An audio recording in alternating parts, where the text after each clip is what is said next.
मुख्यमंत्री झाल्यानंतर देवेंद्र फडणवीस पहिल्यांदाच मनसे अध्यक्ष राज ठाकरेंना आज भेटले।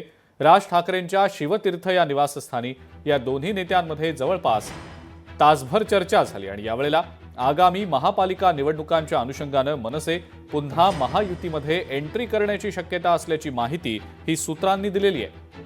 त्याचबरोबर अमित ठाकरे यांना विधान परिषदेवर पाठवून त्यांचं पुनर्वसन केलं जाणार आहे की काय अशी चर्चा सुद्धा सातत्याने सुरू झाली। सूत्रांनी या संदर्भातली माहिती दिली। मुंबईतील मराठी वोट बँक आणि ठाकरे हे नाव सोबत असावं म्हणून भाजपचे प्रयत्न सुरू असून त्या दृष्टीने ही भेट महत्त्वाची असल्याची माहिती सूत्रांनी दिलेली आहे। तर या भेटीवर ठाकरेंच्या शिवसेनेच्या नेत्यांनी आता टीका केली आहे। भेटीमागचं नेमकं कारण काय अशी ही चर्चा सातत्यानं या बैठकीनंतर सुरू झालेली होती। फडणवीस राज ठाकरे यांच्या भेटीसाठी म्हणून गेलेले होते। दोघांमध्ये राज ठाकरेंच्या शिवतीर्थ या निवासस्थानी तासभर चर्चा सुद्धा झाली। आगामी पालिका निवडणुकांच्या अनुषंगाने ही चर्चा झाल्याची माहिती सूत्रांनी दिली। महापालिकेच्या अनुषंगाने मनसे आता महायुतीमध्ये जाणार आहे की काय अशी सुद्धा चर्चा सुरू झाली। अमित ठाकरे यांना विधान परिषदेवर पाठवून त्यांचं राजकीय पुनर्वसन केलं जाणार आहे अशी सुद्धा माहिती सूत्रांनी दिली आहे। तर महापालिका निवडणुकीसाठी भाजपला मनसेची साथ हवी असल्याचं सूत्रांनी दिलेल्या माहितीमध्ये समजतंय। पालिकेसाठी मराठीचा मुद्दा आणि ठाकरे सोबत असणं भाजपसाठी गरजेचं आहे अशी देखील एक माहिती सूत्रांकडून मिळतेय।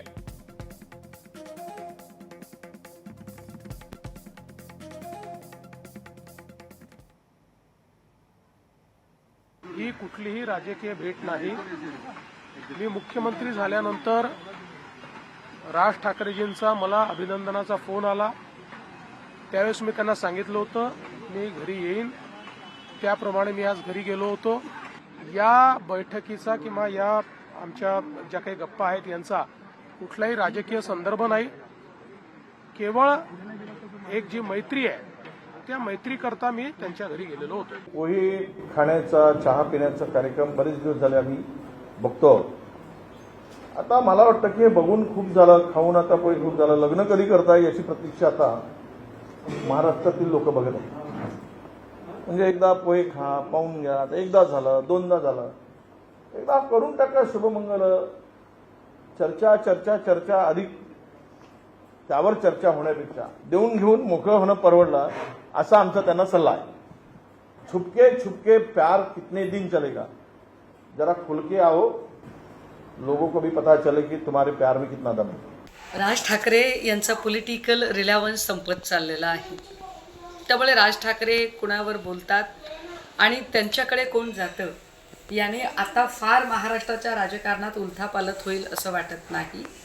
महाराष्ट्रातली जनताच काय, मनसेच्या पदाधिकाऱ्यांना सुद्धा आता ही गोष्ट यूज टू झालेली आहे की राज ठाकरे एरवी भाजपच्या प्रचंड विरोधात आक्रमक भूमिका घेतात, पण जेव्हा कधी निवडणुका जवळ येतात त्यांच्या भूमिका आपोआप प्रो बीजेपी होतात।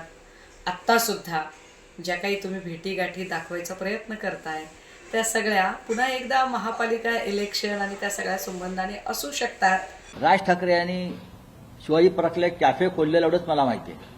तिथे लोक चहा पाण्याला येत असतात सातत्यानं आणि तो सगळ्यांसाठी खुला आहे आणि चांगली गोष्ट आहे। राजकारणामध्ये असं चहापान होत असतं आणि एक चांगला कॅफे असेल तर लोक जात येत राहतात। लोकांनी छान नजारा समोर पाहायला मिळतो, बसायला जागा मिळते, उत्तम।